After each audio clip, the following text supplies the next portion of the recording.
Hello and welcome everybody back to another Trophy Hunter gaming video, and we're back with day 4 and this is part 2. So continuing where we last left off, the next thing that I want to do is go and speak to Youngvlad, who is Fatvlad's son.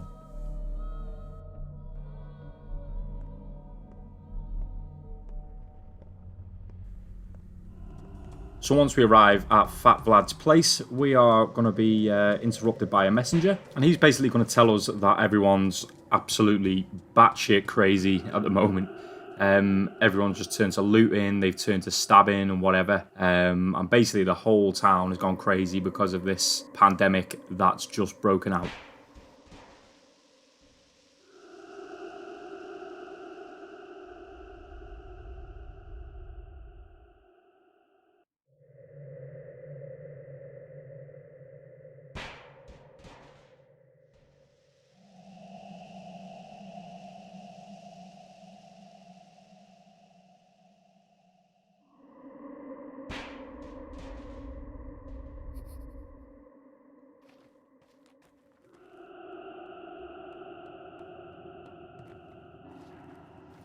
So there's nothing in the bin. The entrance is actually up this wooden ramp here. As you can see, it's on the side of the house. So if we enter up this rickety old ramp and through the door, there is a save point here as well, so save your game if you want to. But we recently just saved. You've got to find Youngvlad at the very bottom. So if we go ahead and speak to him. Now, it doesn't matter what you say to Youngvlad at the moment. He's going to go through a few things that are taboo within this town, like digging holes in the ground and things like that. But yeah, as I said, it doesn't matter what you say to him. You can choose whichever options you want to choose. And he's also going to mention that the pumps are all down. Like I said at the beginning of this walkthrough, you'll now find that none of the water pumps will be working. Only the barrels you can get water from. And pretty soon they're going to stop as well, because they'll all be infected and removed from the town. Now, the reason for the hole that he's dug here, it will come to light in the next few days. It does become a pretty big part of the story. But for now, he's just going to give us a little bit of information about what's going on Termitry as well. But he's not going to reveal too much.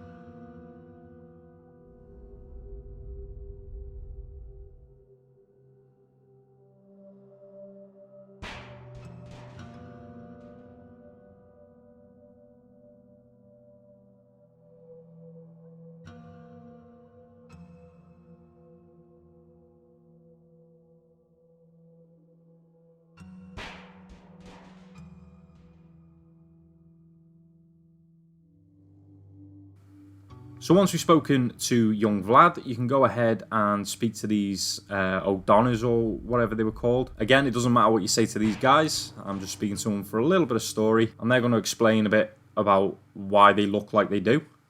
Pretty weird creatures, but there you go.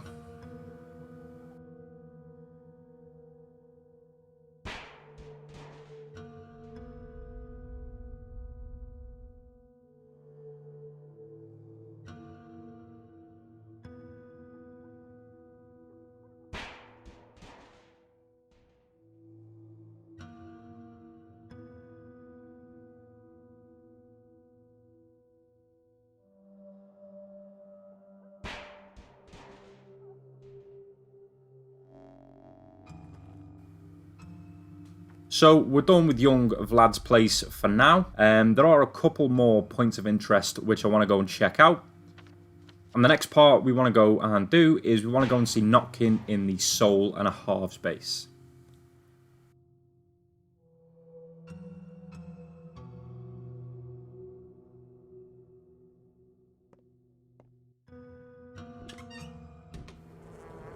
And once you arrive at the Soul and a Halves base, you're going to find a young lad outside known as Danby. And he's basically going to let us know that the guy we fixed up the other in-game day, he did unfortunately pass away after we after we tried to cure him of the plague, but it is what it is. And he's going to give us a map, which is, well, it's like a map update, and it's going to show us all the places that are infected.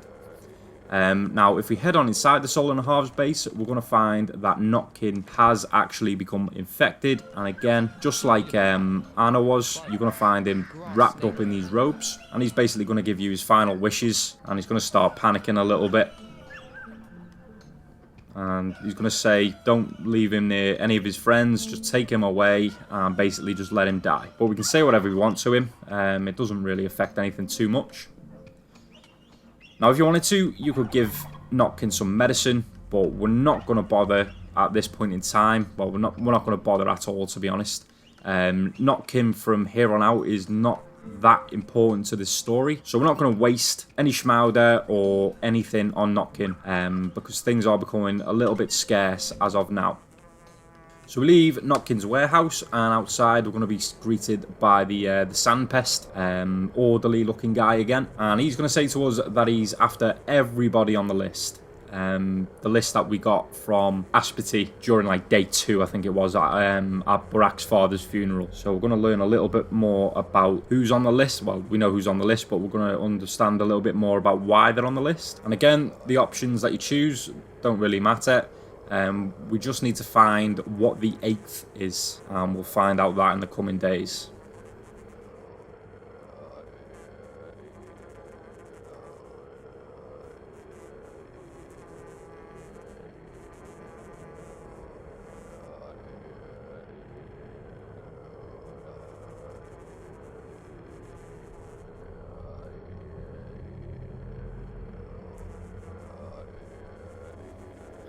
And we get a little update on that quest there. So next, we're going to want to head to the Haruspex lair.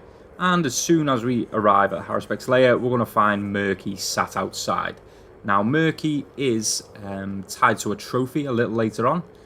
So you want to choose the options that I choose on screen here, because this is a decision-based trophy based on what you say on a certain day and what we actually do on another day. But when we get to that part, I'll be sure to let you guys know.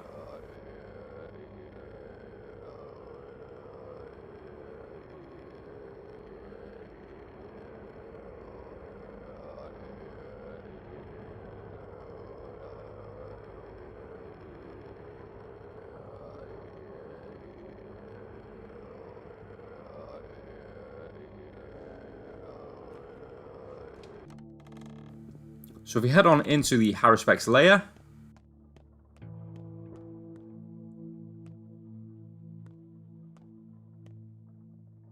Sticky just chilling in the corner there.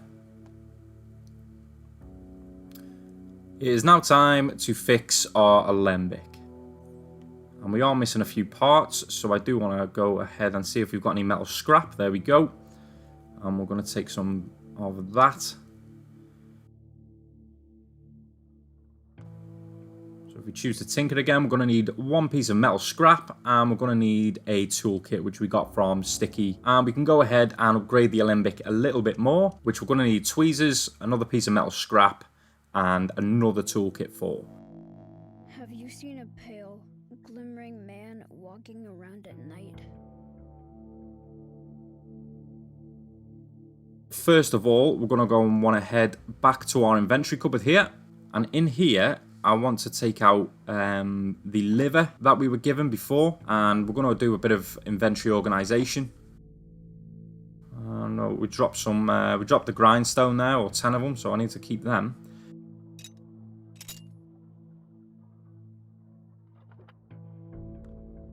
Yep, done a bit of organization, and we're going to go and see if we can upgrade any of our equipment, because things are running a little bit low. Especially this knife. We're going to need this knife because we are going to be confronted by a lot of enemies in the coming days. And the grindstones are really, really good for obviously sharpening your knife. We need to make sure our scalpels are ready to use, that are at full health. And obviously, as I was just saying, the knives as well. So there we go. Now back to the Alembic, and we're going to start brewing some potions and getting this cure up and running.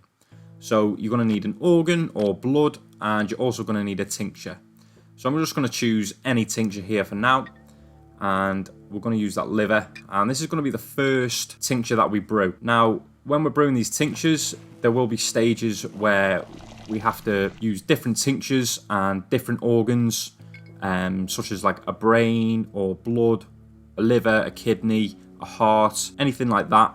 Mixed with different tinctures, we'll create either more powerful tinctures to use, or we will eventually make the cure. But the cure, there is a certain set of ingredients that we need in order to create the actual cure for this plague. But for now, we're just going to get it going, get it brewing, and see what happens.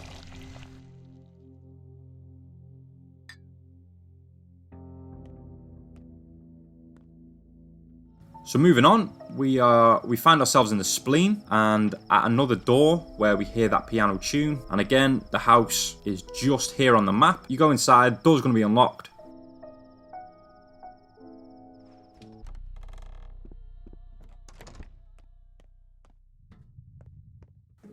I'm going to go to the top room and speak to the girl here. Doesn't matter what you say to her.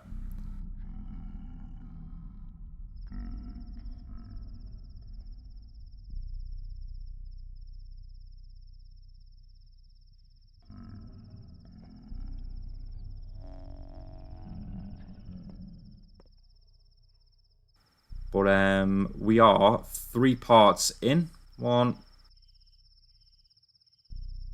2, 3. So there's one more to find, and then there's the final house, and we will have popped that trophy for the for doing that side quest. But again, it doesn't really matter if we complete it on this run through. We can always go back to the days that we've saved and crack on from there. So the most important thing we want to do from day 4 to day 6 is all of Rubens' quests. So anytime you see a marker that shows up regarding Ruben, we want to follow that marker, like no matter what time it is. We'll put everything else to the side for now. So first of all, Ruben is in the theatre. Now, Rubens' quest will lead us to creating the actual cure for this plague. We need to create the cure for a few reasons. Obviously, to keep Ruben alive, which is related to one of the final trophies in our first playthrough, keeping all 3 of our close friends alive at the end. It also will lead to obviously creating the cure and using it on ourselves, which is tied to another trophy. And also we need to create the cure to have one of the dreams. I think it's a termitory dream. If we don't create the cure by following this quest line, then we won't be able to get the termitory dream, therefore locking us out of all the dream trophies. So this is pretty much one of the most vital and important parts of the game.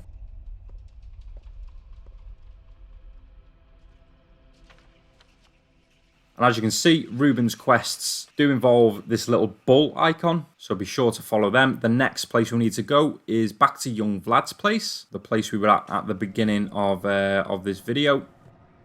Once we're there, we're going to go ahead and speak to Youngvlad. He's going to give us a bit more insight on the 8th that we're looking for. But with Youngvlad here, it doesn't matter what you say to him, you should be okay choosing whichever answer you desire. Curse the bear for eating the cow. Curse the cow for jumping the fence.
And there we go. Once we've spoken to young Vlad, we're going to end the video here. I'm going to go ahead and save the game and continue next time. Apologies, the video was short and sweet. I didn't really have enough time to do much recording for this part, but we will carry on in part 3, where we'll get to learn a little bit more about the cure.